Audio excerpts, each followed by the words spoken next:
আমাদের দেশে যেটা প্রচলিত নিয়ম যে ইফতারের সময় আমরা ছোলা, পেঁয়াজি, জিলাপি সব একটা মিক্সড করে ওটা একটা মজার খাবার হিসেবে আমরা খাই।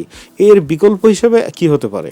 এর বিকল্প হিসেবে হতে পারে আপনি এখানে বাদাম দেন, তারপর সালাদ তৈরি করেন, বিভিন্ন রকম সালাদ তৈরি করেন, প্রোটিন অ্যাড করা হ্যাঁ, যেতে পারে। এটার সঙ্গে ডিম অ্যাড করেন, হ্যাঁ, বা আপনি ধরেন এই যে অনেক সময় আমরা কি করি ঘরোয়াভাবে, এই যে যদি কেউ অ্যাভোকাডো মানে আছে না অনেকে, হ্যাঁ, অ্যাভোকাডো সালাদ তৈরি করতে পারেন। এখন কিন্তু অনেক রকম সালাদ, ড্রেসিংস, হ্যাঁ, তারপর যেমন ধরেন এটার বিকল্প হতে হবে সটে ভেজিটেবল, কিন্তু এর ভিতরে আপনি মুরগির মাংসটাকে টুকরা টুকরা করে করে করে করে এভাবে সুন্দর করে সাজিয়ে দিন, হ্যাঁ, ফ্ল্যাক্সিডকে গুঁড়া করে এভাবে উপরে ছিটিয়ে দিন, একটু গোলমরিচ গুঁড়া করে উপরে এভাবে ছিটিয়ে দিন।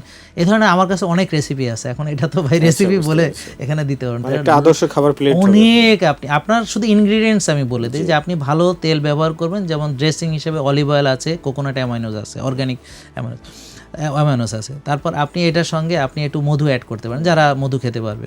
হ্যাঁ, এবং বাচ্চাদের জন্য আমি একটা স্মুদি বলে দিই, যেহেতু আপনি জিজ্ঞেসই করলেন, যে ধরেন নারকেলের দুধ তৈরি করতে হবে ঘরোয়াভাবে। নারকেলের দুধ তৈরি করে ওর ভিতরে একটু খেজুর দিবে, একটু বাদাম দিবে, একটু মধু দিবে, একটু পিঙ্ক সল্ট দিবে, একটু হলুদ দিবে, দিয়ে এটার স্মুদি বানাবে।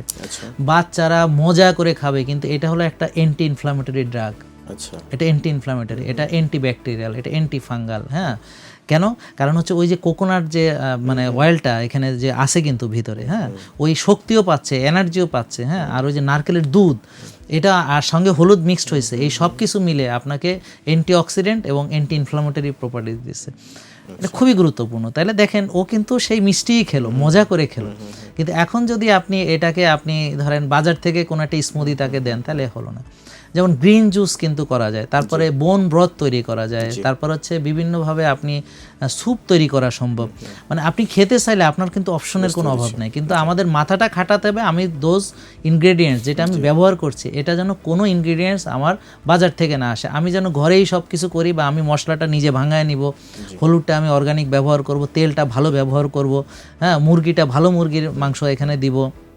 আপনি ধরেন কাজুনার সালাদ বানাইলেন, বানাইতে পারেন, ঠিক আছে, কাজুনার সালাদ বানাইতে পারেন, ক্যাশুনার যেটা বলে আপনি ঘরে তৈরি করেন। এরকম অনেক উপকরণ আছে যেটা আমরা চাইলে ইফতারিতে খেতে পারি।